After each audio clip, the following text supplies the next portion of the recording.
El libre albedrío, el amor y la providencia divina. Hoy el tema en Comunidad de Estudio se viene muy interesante y hay preguntas fundamentales que vamos a tocar en este diálogo. Así que muy bienvenidos, esto es Comunidad en Estudio.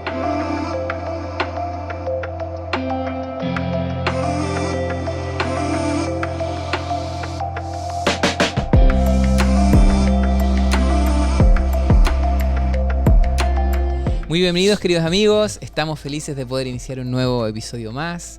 Este episodio está saliendo antes, generalmente lo lanzamos los viernes, así que queremos ahí empezar a subir antes para que puedan aprovechar este material antes de llegar a juntarse con sus escuelas sabáticas ahí. Así que bueno, sigan orando por este proyecto y siguiéndonos. Gracias por escucharnos. Puedes compartir este material si es de bendición para ti, si te ayuda en tu crecimiento personal, es apoyo en tu escuela sabática.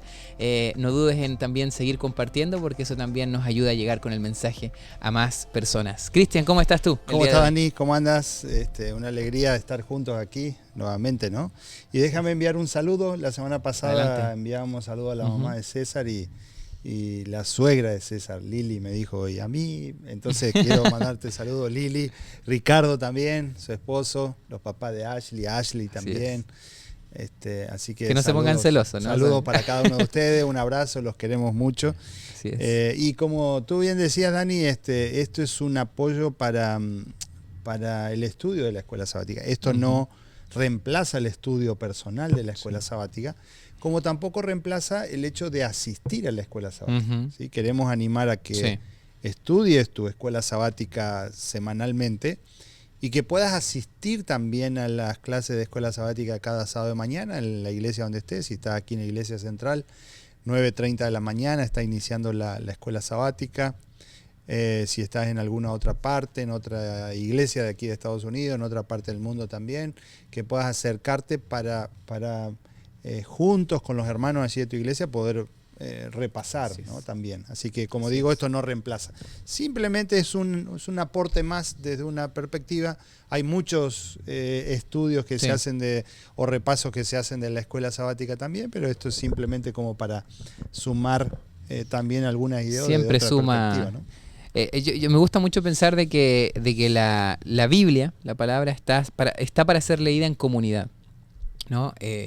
Claro que es importante leerla en tu devoción personal, pero la Biblia está hecha para ser estudiada en comunidad, ¿no? De hecho, las sinagogas y todo el sistema también de los discípulos y de los rabinos era de hablar del texto, de escuchar opiniones. Entonces, por eso me gustó mucho lo que dijiste, todo suma, ¿no? Sí. A pesar de que hay varias voces, un diálogo como el nuestro también puede sumar, y bueno, nos alegramos también de que tú puedas ser parte de esto. Animarte a seguir dejando también, no solamente saludos y comentarios, sino si tienes alguna pregunta sobre lo que estamos hablando, la puedes hacer y nosotros la podemos contestar en el siguiente episodio también. Yo creo que va a ser muy bueno eso. Y bueno, sin más preámbulo, vamos a hablar sobre la providencia divina. El texto principal de la escuela sabática de este sábado es, yo diría, por no decir mi texto favorito. Me encanta, o sea, un texto corto, pero que tiene tanto en él, ¿no? Que está en Juan 16:33, ¿no? Dice, estas cosas les he hablado para que en mí tengan paz. En el mundo tendrán aflicción, pero confíen, yo he vencido el mundo. Me encanta, es como una línea así espectacular donde Cristo no nos promete una vida de color de rosas, de que no vamos a pasar por el dolor, pero sí nos dice, confíen que yo ya he vencido el mundo. Vamos a hablar sobre providencia divina, ¿no? Y primero el autor habla un poco acerca de esto de que muchos tienen una concepción diferente a lo que es la providencia, el hecho de que Dios hace y cómo Él actúa en el mundo, ¿no? Por un lado están los que son más calvinistas, ¿no? Que siguen la línea de Calvino. ¿Qué creía él? Era que todos estaban predestinados, ¿no? Que toda acción, al final no era una acción en base a tu libertad, sino que era una acción que Dios ya predestinó en el pasado. Como Dios sabe el futuro, no solamente Dios conoce el futuro, sino que Dios lo predispone, te predestina a ciertas cosas en tu vida, y al final eso desencadena que ya cuando naces, tú ya, Dios designó si tú te ibas a salvar o si te ibas a perder, ¿no? ¿Qué podemos entender de eso, no? pensar un poco en el determinismo, ¿no? Teológico. Sí. Cuando pensamos en el determinismo teológico es este hecho de la figura de Dios señalando lo que va a pasar. Sí. Y en esto hay una cantidad de cosas, ¿no? que nosotros podemos determinar, decir, lo que Dios dispuso, por ejemplo, en la creación y cómo Dios pone en funcionamiento todo esto, que tiene que ver con el mecanismo de la creación, del funcionamiento de la naturaleza y de la corona o del personaje principal que Dios coloca allí en el huerto del Edén, que es el ser humano. Claro. ¿Sí? Entonces, ahí nosotros podríamos ir separando varias cosas, es decir, hay designios de Dios o determinismo de Dios en la naturaleza, por ejemplo, o Dios pone en funcionamiento todo y hace que esto comience a funcionar, y qué rol cumple Dios en el funcionamiento de la naturaleza, ¿no? Eso podríamos decirlo de alguna manera, separarlo a lo que tiene que ver con las leyes naturales, pero otra cosa tiene que ver con lo que es el desarrollo de la vida del ser humano, ¿no? Entonces nosotros podemos decir, nosotros no creemos en el determinismo como tal, como cristianos y según lo que la palabra de Dios dice. Sí que Dios puso en funcionamiento todo y que Dios está mirando cada una de esas leyes naturales. Si Dios dejara simplemente a que esto funcione nada más, todo comenzaría a funcionar de una manera descoordinada, ¿no? Pero Dios está allí, Dios está, aunque hay leyes naturales, ¿sí? Porque podríamos decir, por ejemplo, lo que tiene que ver con el movimiento de rotación de la Tierra, de traslación, todo eso, ¿cómo funciona? O la gravedad. Claro. O la ley de gravedad, ¿cómo funciona eso? Dios creó y Dios hizo que funcionen de determinada forma, pero Dios no dejó a esto, que solamente es sustentador, ¿no? Claro. Funcione como una ley nada más que yo he creado y decir, bueno, esto tiene que funcionar así de determinada manera, sino que hay una sustentación de Dios, ¿sí? Eso es lo que tiene que ver con la naturaleza. Ahora, si nosotros vamos a la vida o a la experiencia humana nuestra, ¿hay determinismo? ¿Dios determina qué es lo que va a pasar? Una cosa, como siempre decimos, ¿no?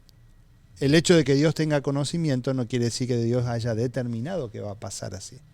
Dios tiene conocimiento de qué va a pasar conmigo mañana, de qué va a pasar conmigo el año próximo, si de acá a 10 años, 5 años, 3 años, lo que sea, voy a tener una determinada enfermedad. Dios lo sabe. Una cosa es el conocimiento, ¿sí? Otra cosa es que Dios disponga que yo tenga esto.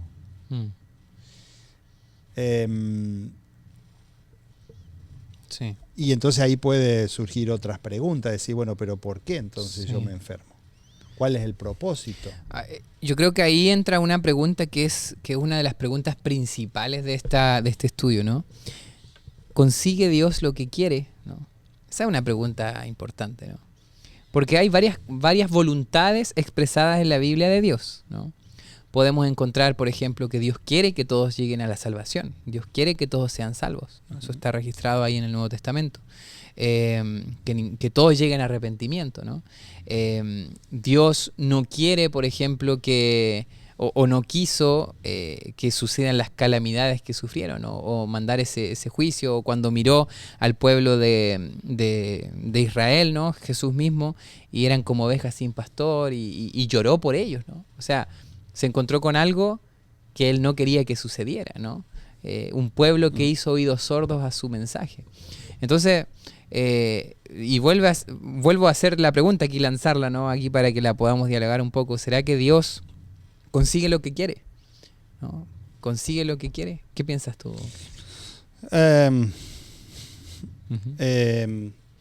No siempre, no porque no sé si decir porque quiere o no quiere, sino que acá entra lo que tiene que ver con la libertad de acción, ¿no?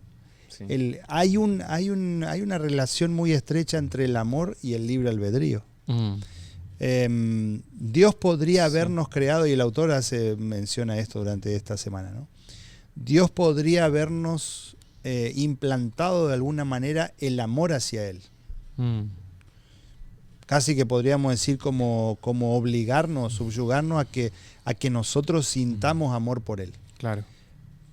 Pero no sería libre albedrío, dejaría de ser libre albedrío. Claro. Y sin embargo Él nos creó como seres con capacidad de amar a otras personas, con capacidad de amar a Dios. Y nos dejó la libertad de poder hacerlo. Claro. Y entonces en esa libertad el Señor te dice, mira, yo he hecho cosas por ti, yo puedo hacer cosas por ti, y nos da la oportunidad de que nosotros elijamos de una manera correcta. Dios podría de pronto torcer las cosas para que salgan como Él quiere. Sí, es todopoderoso. La lección de esta semana habla en cuanto a la omnipotencia de Dios. Dios podría hacerlo, pero no lo hace porque hay un libre albedrío, porque hay un amor y porque en esa providencia divina Dios ha determinado que nosotros lo elijamos a Él. Y esto tiene que ver con una cuestión de amor profundo y de elección. Claro. No hay nada más lindo que ser elegido, ¿no? No hay nada más lindo que ser elegido. Cuando por ejemplo, yo le digo a mi esposa, le digo que la elijo hoy todos los días, ¿no? Todos los días yo me levanto y la elijo como mi esposa. Y sentir que mi esposa me elige todos los días. Eso es extraordinario, ¿no? Y eso es lo que el Señor quiere que nosotros podamos hacer también. Él nos elige todos los días y quiere que nosotros tomemos la decisión de elegirlo todos los días, en ese libre albedrío, en ese amor que Él colocó sobre nosotros para que nosotros lo ejerzamos el libre albedrío y ejerzamos el amor, es el hecho de que nosotros lo elijamos a Él todos los días. Sí. ¿Sabes qué interesante lo que tú estás planteando? Y tiene que ver mucho con... me gustó mucho la historia que puso aquí el autor, que había un niño que le preguntó a su profesor, ¿no? Porque estaba muy dolido por la muerte de su perro. Entonces dijo, oh, Dios mató a mi perro, ¿no? Y le preguntó si Dios había matado a su perro, ¿no? Al profesor. Y le dijo, no, es que en realidad Dios lo hace, las cosas malas, para prepararte para algo peor, ¿no? Para que estés fortalecido para enfrentar algo peor. Y después parece que algo así como que a él se le murió su abuela, ¿no? Después. Al pastor de jóvenes, se le muere el perro, y entonces le dice, no, Dios me preparó para algo mayor, que era cuando se iba a morir mi abuela, ¿no? Mi abuela, y claro, y el niño le dice, entonces Dios mató a mi perro para prepararme. Para matar a mi abuela. Para prepararme para cuando mate a mi abuela, ¿no? Y claro, en realidad, pensar que todas las cosas que suceden en el mundo, Dios de alguna manera las provoca, porque está eso impregnado mucho en nosotros. O sea, es como, este sufrimiento es por un propósito. Y siempre tratamos de encontrarle como que si Dios mandó eso y era parte de lo que Él quería. Pero hay cosas, y eso es lo que el autor dice, y yo estoy muy, muy con él, ¿no? Porque eso es muy bíblico, de que hay cosas que Dios no quiere que sucedan así.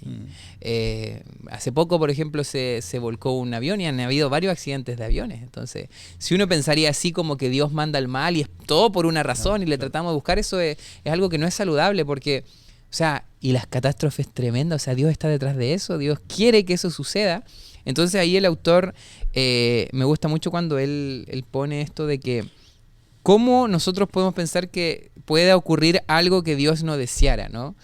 Y ahí pone algunos ejemplos. Por ejemplo, Salmo 81 del 11 al 14 dice, pero mi pueblo no oyó mi voz, e Israel no me quiso a mí. Los dejé por tanto a la dureza de su corazón, y caminaron en sus propios consejos. Oh, si me hubiera oído mi pueblo, si en mis caminos hubiera andado Israel. O sea, ahí está el deseo de Dios. Oh, si hubiera pasado esto, ¿no? En un momento habría yo derribado a su enemigo, dice, y vuelto mi mano contra sus adversarios. O sea, aquí Dios de alguna manera está diciendo, si ustedes hubieran sido fieles a mí, hubiera pasado esto. Y esto era lo que yo quería, pero ustedes no lo hicieron, ¿no? Entonces es interesante eso de que en la Biblia una y otra vez, y en realidad el gran conflicto es en base a eso. Las cosas sucedieron no como Dios quería que sucedieran, pero hay una regla, y esto es interesante porque Dios no actúa en contra de sí mismo, ¿no? En contra de su carácter. O sea, según la Biblia, Dios, ¿por qué es confiable? Y es confiable no como el ser humano es confiable, porque hablábamos, ¿no?, que a veces nos cuesta confiar en la gente, ¿no? Sí. ¿Por qué? Porque la gente te puede traicionar, puede en un momento decirte, mira, no, yo siempre digo la verdad. Te puede decir, yo soy así. Y después quizás lo puedes encontrar diciendo una mentira, ¿no? O inventando algo en contra de ti. Sí. Entonces me mentiste en que no era que siempre decías la verdad, ¿no? Pero Dios es confiable porque lo que dice sobre Él mismo, Él es así y puedes confiar así en Él. Entonces Dios no podría actuar en contra de su propio carácter, ¿no? O sea, Dios si te dice, por ejemplo, si los 10 mandamientos está el reflejo de su carácter y uno de los mandamientos no dirás falso testimonio, ¿no? Es porque Dios, cuando habla verdad. Entonces, si Él de repente se pone a hablar mentira, no sería un Dios confiable, porque sería como el ser humano, ¿no? Entonces, eso es interesante, y en ese sentido, hablamos sobre el libre albedrío aquí, ¿no? Si Dios dice que es todo amor y quiere que nosotros como seres humanos lo amemos, como tú decías, lo decidamos por Él cada día, así como nuestras esposas deciden por nosotros, entonces Él no puede forzar. O sea, Él no puede obligarnos a amarlo. Él simplemente no puede, como lo que hablábamos la vez pasada, no puede crear un cuadrado de 3 lados porque se convierte en un triángulo. No puede crear un amor forzado porque si no ya no sería amor. Sería actuar en contra de su propio carácter, ¿no? Entonces, no sé si querías comentar sobre esto mismo. No, estamos bien. Pensar en los distintos atributos de Dios, ¿no? Sí. Uno de los atributos que el autor menciona aquí tiene que ver con la omnipotencia de Dios. Y cómo relacionar esa omnipotencia con este tema, porque parecieran hasta como que son temas diferentes, ¿no? Si estamos hablando del libre albedrío del ser humano, del amor, de la providencia de Dios, ¿qué tiene que ver la omnipotencia? Claro. Y una de las cosas que podemos decir aquí, que se encuentra allí en los libros de Apocalipsis capítulo 11, dice, diciendo, te damos gracias, Señor Dios Todopoderoso, el que eres y que eras y que has de venir, porque has tomado tu gran poder y has reinado. Pensar que la providencia de Dios, o los designios de Dios, como el autor lo menciona en algún momento, están bajo el poder de un todopoderoso. Y no somos simplemente nosotros, porque nosotros podríamos decir, bueno, yo designo tal o cual cosa para mi propia vida. Pero acá los designios de Dios para los seres humanos, para mi vida personal, ahora bajándolo, ya no hablemos tanto de la humanidad, sino hablo de mí personalmente. Porque a veces como que nosotros queremos mirar solamente esto a un nivel de toda la humanidad. Pero decir cómo la providencia divina se manifiesta en mi vida personal, en las cosas que me pasan cada día. ¿De qué manera Dios puede determinar eso? El hecho de que a mí me pase tal o cual cosa. ¿Qué rol tiene Dios en esto? El hecho de que me pasen cosas malas. Ayer alguien me decía, bueno, una persona con todo esto que está pasando ahora con el tema de los papeles y demás, aquí en Estados Unidos, una persona se tuvo que volver a su país por causa de esto. Eso, hay una providencia divina allí. Y el mismo día, ayer mismo, otra familia me dijo, pastor, un milagro, quiero contarle, me salieron los papeles. Entonces uno dice, Dios está favoreciendo a uno, claro. El mismo día. O sea, fue notable, y yo pensaba, wow, Señor, o sea, decía, el mismo día, un caso y otro. Sí. Y yo le decía a esta familia, le decía, mira, me da mucha alegría que a ustedes le hayan dado los papeles ahora cuando está todo tan frenado, cuando está todo tan complicado, que ahora les lleguen. Le digo, eso es realmente no doble, triple milagro, le digo. Y entonces uno se pone a pensar, el mismo día, 2 casos extremadamente opuestos o antagónicos, ¿sí? Opuestos. Sí. ¿Y por qué?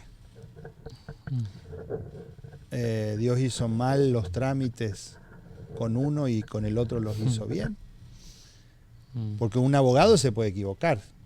Un abogado puede de pronto cometer un error, una falla, y se equivoca y entonces hace las cosas mal y le roban los papeles o lo que te hizo hacer en los trámites, pum, y te denegaron y te tuviste que ir, te tuviste que volver.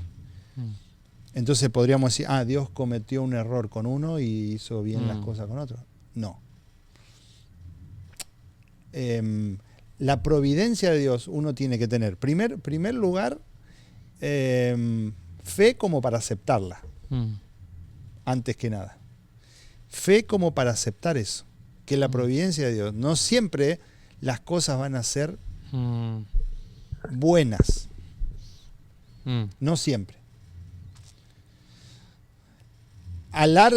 Mirando todo el contexto general, uno se da cuenta que de pronto, si verdaderamente estábamos en los caminos de Dios, aunque no sea lo que Dios haya querido como tal, pero nos damos cuenta que eso era lo mejor. Porque, a ver, Dios quiere que nosotros seamos felices. Partiendo de la base de que el pecado es algo contrario a lo que Dios quería, y las consecuencias del pecado es algo contrario a lo que Dios quería. Claro. Entonces, ni la enfermedad, ni la muerte, ni los divorcios, ni las deportaciones, podríamos decir, estaba en los planes de Dios. Dios quería ni la frontera. Ni la frontera estaban en los planes de Dios. Claro. O sea, nada de esto que nosotros conocemos ahora estaba en los planes de Dios. Claro. Dios quería que nosotros viviéramos como sus hijos todos, de la misma manera, al igual, que no haya ni siquiera diferencia de idiomas, nada de eso. Entonces, muchas de las cosas que nosotros tenemos hoy no era el propósito de Dios. Ahora, son consecuencias en cadena, ¿no? Consecuencias en cadena, tal cual así. Dios fue permitiendo que las cosas pasen, y en su infinito amor, en su providencia, Él permite que sigan pasando todavía algunas cosas, pero con un objetivo, ¿no? Sí. Y a largo plazo nos vamos dando cuenta que eso era lo mejor que podía llegar a pasar. Sí. Sabes que como que me explotó la cabeza ahora, a ver si lo logro articular, porque lo que tú dijiste es tremendo. Mira, en el mismo día pasaron dos cosas, ¿no? Uno dando gloria a Dios y otro diciendo, ¿por qué? ¿Por qué, no? Sabes que yo creo, y esto ojalá que se entienda bien lo que digo, pero yo creo que tenemos que dejar de centrarnos en los milagros que a nuestros ojos parecen buenos, como de Dios, y lo que parece malo, como que Dios me abandonó. O sea, ni uno ni lo otro es saludable hacerlo. Por ejemplo, cuando pasamos adelante y bueno, Dios me sanó y Dios estuvo conmigo y Dios escuchó mi oración y ya no tengo cáncer. ¿Qué genera eso? O sea, que si tienes cáncer, Dios si tuviste cáncer y no lo venciste o sea, Dios te abandonó ahí. Bueno, es lo que yo decía, creo que la semana pasada, decía cuando hablaba con esa familia que habían perdido un ser querido. Aún la muerte, que uno dice la muerte es lo peor de todo. La muerte es lo peor que te puede pasar. Y más cuando la muerte está antecedida por una enfermedad. Claro.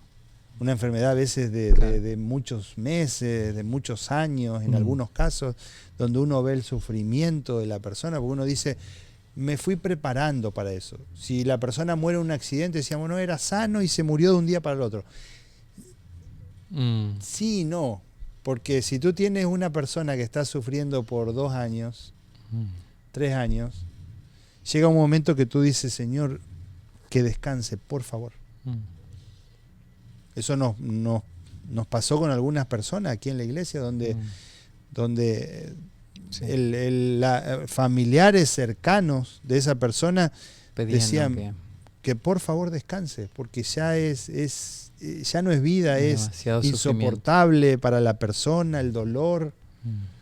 Yo he estado en cama, al lado de una cama de hospital con algunas personas que ellas mismas me decían, pastor, yo quiero dormirme ya mismo.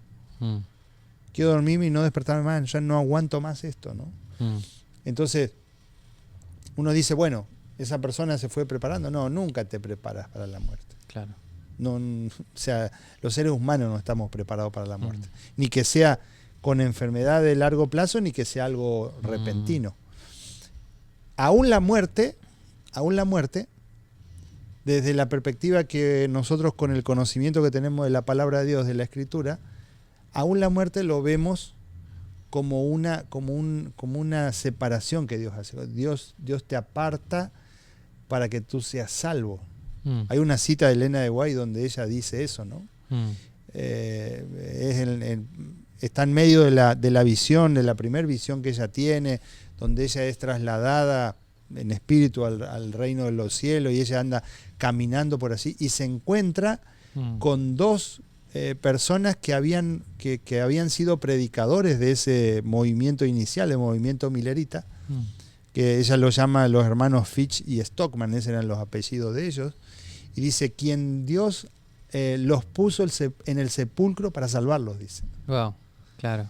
El Señor Para los salvación. aparta para salvarlos. Entonces tú dices, cuando tú ves la muerte desde esa perspectiva, en esa providencia, en esos designios de Dios, tú dices, aún la muerte es una bendición porque el Señor los separa, los aparta para salvarlos. Claro, hay que explicárselo al deudo, al que queda vivo, ¿no? Y que el vivo y que la persona que queda viva lo entienda como tal, porque hay dolor, porque hay sufrimiento, porque hay una separación. Sí. Pero cuando nosotros comenzamos a entender eso y después que discutimos con Dios acerca de esto y vamos entendiendo que la providencia de Dios es lo mejor que el Señor puede hacer con nosotros, entonces, wow, tu perspectiva de las cosas cambia y tú empiezas a tener fe que aún aquellas cosas malas para los ojos humanos, el Señor las puede transformar en bendición, ¿no? Y ahí donde todas las cosas, para los que aman a Dios, todas las cosas le ayudan a bien, ¿no? No significa que todas las cosas estén bien, sino que todas las cosas ayudan a bien, ¿no? O sea, Dios las puede torcer para el bien. Me recordaste a Oseas, ¿no? Que dice que aunque la higuera no florezca y no dé fruto, y aunque, estoy parafraseando, pero puede ser incluso en términos modernos, aunque llegue la muerte a mí, o aunque no tenga dinero, aún así, dice, me alegraré en el Señor de mi salvación, ¿no? Yo creo que esa debería ser nuestra actitud. Es difícil muchas veces, pero yo escuchaba también una predicación, ¿no? de esta semana justamente, y que se complementa muy bien con este estudio, de que imagínate, porque cuando vivimos cosas así, ¿no? Cuando el dolor, la injusticia a nuestros ojos toca la puerta y decimos, bueno, Dios es injusto, ¿no? O el mundo es injusto, la vida es injusta conmigo. O sea, ¿qué hice yo para merecer esto? O ahí está el cuestionamiento de una hija, oye, mi mamá es tan buena o mi papá es tan bueno y está pasando por esto, ¿no? Y sabes que, bueno, este pastor decía, imagínate, ya tú estás ahí con Dios ideando este mundo y creas un mundo justo, a tu parecer, ¿no? Donde cada acción reciba su recompensa y cada obra mala reciba su castigo, ¿no? Entonces, y instantáneo, ¿no? Entonces tú vienes y das tu ofrenda y ya el otro día te va a caer el doble, ¿no?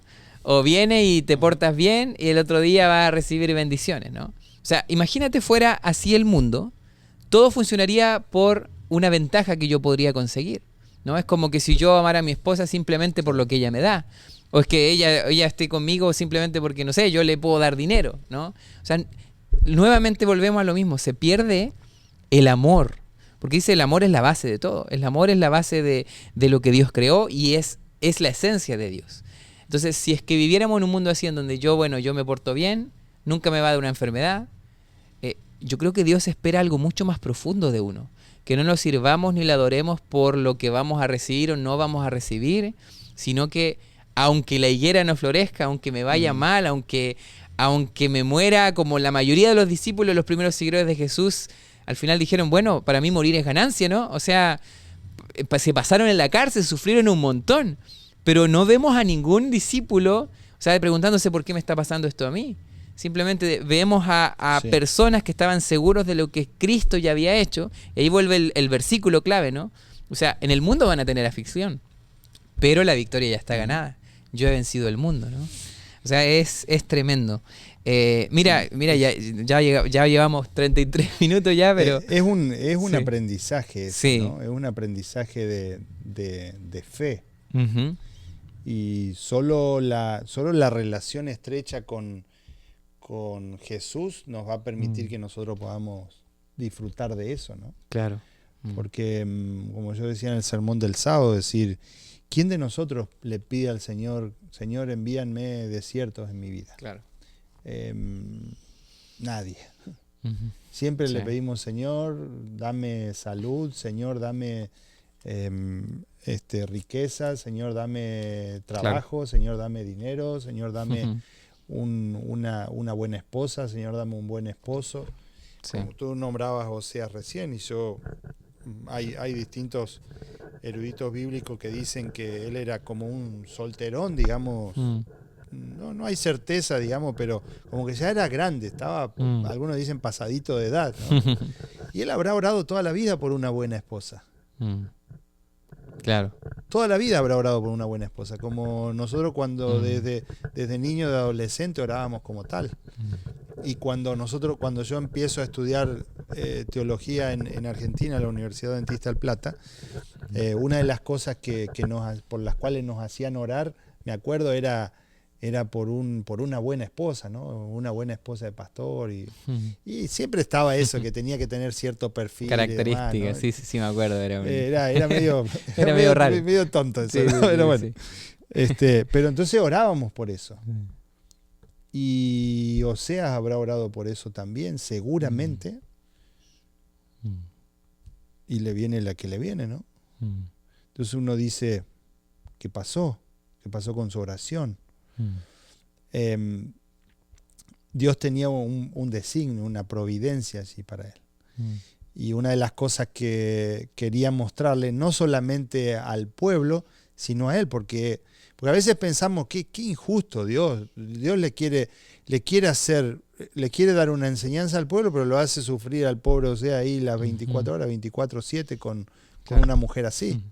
No tenía otra manera Dios de enseñarle al pueblo. Si él era un hombre realmente de Dios, un hombre entregado, no era que podríamos decir, no, era su vida espiritual estaba medio. No, para soportar una cosa así como la soportó estoicamente, tenía que estar tomado de la mano de Dios. Claro. Y ninguno de los eruditos bíblicos cuestionan la vida espiritual de Oseas. Entonces es raro, ¿no? Que Dios le haya permitido a Oseas pasar por el dolor, por el sufrimiento, porque sin duda el que ha sido un hombre que ha sufrido como tal. El primero que necesitaba aprender indudablemente era el mismo Oseas. Y reconocer el amor de Dios, el amor de Dios por él mismo, el amor de Dios por su pueblo. El primer beneficiado en esto era él, ¿no? Y a su vez él entonces ahora lo puede compartir y lo puede transmitir a través de su escrito, ¿no? No solamente con el pueblo de ese tiempo, sino con todas las generaciones que seguiríamos por detrás. Así es. Ese es como digo, es un aprendizaje, ¿no? Y nosotros vamos a ir aprendiendo sobre esto y la fe nos va a ir capacitando y preparando para que sintamos ese verdadero amor por Dios, ¿no? Sí. Y bueno, esa es prácticamente la última parte, ¿no? De amar a Dios, ¿no? ¿Qué significa que lo amemos? Y el que Dios nos dé la oportunidad de que lo amemos está como base el libre albedrío al final, ¿no? O sea, Dios se arriesga a dejarnos amarlo por elección, ¿no? Y ahí es donde hablábamos recién, o sea, Dios no es todopoderoso en el sentido de que puede hacer cualquier cosa, como nosotros a veces lo han hecho creer, o sea, no sé, las películas ahí de superhéroes, el enemigo, Thanos, ¿no? Y dice, me voy a destruir la mitad del mundo, entonces entonces ya listo. Y Dios hizo esto, o Dios le dio la gana, un día amaneció de mal humor, entonces decidió, no, ahora voy a bromear o voy a mentirle a un ángel, ¿no?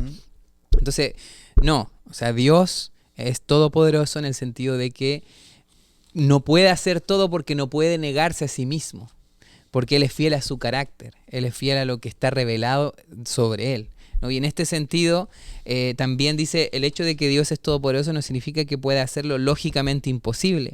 ¿Y cuál sería lo lógicamente imposible? No puede obligar a alguien a amarlo libremente. Y ahí viene todo lo que es del amor, ¿no?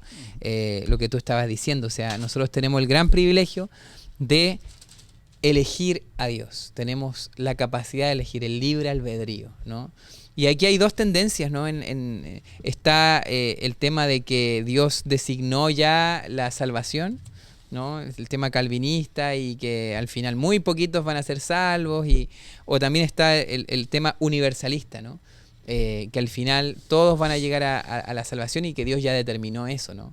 Yo creo que cuando nosotros más estudiamos la Biblia, vamos a llegar al punto de que Dios permite y se arriesga a dejarnos decidir amarlo libremente, ¿no? Porque no puede actuar en contra de su propio carácter y en ese sentido nos deja decidir siempre, aunque se arriesga a que las cosas no sucedan como Él hubiera querido, ¿no? ¿Tienes algún versículo ahí? No, leer los textos que aparecen allí que tienen que ver con esa demostración del amor genuino al Señor, ¿no? Que Sí. era lo que Dios pedía. Cuando vamos allí al libro de Deuteronomio capítulo 6, versículos 4 y 5, dice: Oye Israel, Jehová nuestro Dios, Jehová uno es. Y amarás a Jehová tu Dios de todo tu corazón y de toda tu alma y con todas tus fuerzas, ¿no? Y entonces Jesús cuando le preguntan allí en el libro de Mateo capítulo 22, versículo 37, ¿no? Entonces los fariseos, versículo 34 leemos, ¿no? Oyendo que había hecho callar a los saduceos, se juntaron a una. Jesús tenía eso, ¿no? Bueno, vienen en los versículos a partir del 23 los saduceos que negaban acerca de la resurrección, ¿no? Vienen a hacerle alguna pregunta y Jesús los calla con la respuesta que le da, o sea, los deja de una pieza, decimos. Claro, ¿no? claro. Y entonces los fariseos, oyendo que había hecho callar a los saduceos, se juntaron a una, y uno de ellos, intérprete de la ley, preguntó para tentarle, diciendo: Maestro, ¿cuál es el gran mandamiento en la ley? Jesús le dijo: amarás al Señor tu Dios con todo tu corazón, con toda tu alma y con toda tu mente, ¿no? Si nosotros prestamos fina atención allí, en el libro de Deuteronomio que Jesús está citando aquí, capítulo 6, versículo 5, Jesús le dice: amarás a Jehová tu Dios con todo tu corazón, con toda tu alma y con todas tus fuerzas. Y acá en Mateo, Jesús dice: amarás al Señor tu Dios con todo tu corazón, con toda tu alma y con toda tu mente, ¿no? Acá hay una leve modificación que Jesús está haciendo, porque pensemos que aquí había mucha influencia de la razón, ¿no? Entonces por eso Jesús está cambiando levemente esto y coloca lo que tiene que ver con la mente, porque es allí, algunos dicen, es allí donde se inicia todo, y algunos pensamos nosotros solo en el corazón, pero y algunos hablan de la relación que hay entre la mente y el corazón, la distancia. Jesús le está diciendo allí el corazón, el alma y la mente, ¿no? No solamente con los sentimientos, sino con el raciocinio. Nosotros tenemos que amar a Dios, pensar en el amor. Y aquí entonces entra todo lo que tiene que ver con entender adecuadamente el amor de Dios, entender a través de la fe lo que el Señor quiere hacer con nosotros, lo que el Señor hace en sus designios con el mundo entero, pero lo que el Señor hace en mi vida personal. Claro. Y esto es, como digo, es un aprendizaje de todos los días. Todos los días yo voy a aprender a entregarme en las manos del Señor Jesús, sí, y que verdaderamente las cosas que me pasen sean lo mejor para mi vida. Y un día las cosas irán bien, pero otros días las cosas irán no tan bien, irán mal, por un mal camino, pero decir: Señor, ¿qué me quieres mostrar con todo esto? Y al Señor muchas veces nosotros vamos a notar que Él nos quiere traer, ¿sí?, con lazos, con cuerdas de amor, nos quiere traer otra vez a su redil. Sí. Porque tal vez, porque las cosas no estén yendo bien, nosotros ya nos comenzamos a vanagloriar o comenzamos a sentir cierta arrogancia, y el Señor nos quiere traer otra vez a los caminos de la humildad. ¿Sí? A veces nosotros pensamos que nos vamos a salvar por cumplir los mandamientos. ¿Sí? Porque no matará, no robará, no mentirá, guardará el sábado. Sí, y no me quiero meter ahora en terreno. Yo me voy a salvar por tener una actitud de humildad, de amor hacia el Señor, y como consecuencia del amor, de haber entregado mi corazón al Señor Jesús, vienen la observancia de los mandamientos. Correcto. Hay mucha discusión hoy en día a nivel mundial, en la iglesia se habla mucho del perfeccionismo y decir, yo puedo pretender no pecar, puedo ser perfeccionista como miren, los principales perfeccionistas eran los fariseos y los saduceos y todo esto que venían a discutirle a Jesús. Eran más perfeccionistas que nosotros. Sí. ¿Cuántos de ellos se van a salvar? 0. A menos que obviamente hayan entregado su corazón al Señor Jesús, pero no por el perfeccionismo, claro, se van a salvar. Se van a salvar, nos vamos a salvar por ¿no? entregarnos, por rendirnos verdaderamente delante de Jesús. Por la sumisión que nosotros tengamos delante de Jesús. Sí. Y por permitir que Él transforme nuestro corazón. Morir, ese es el centro de la salvación, es la cruz. Sí, morir para vivir.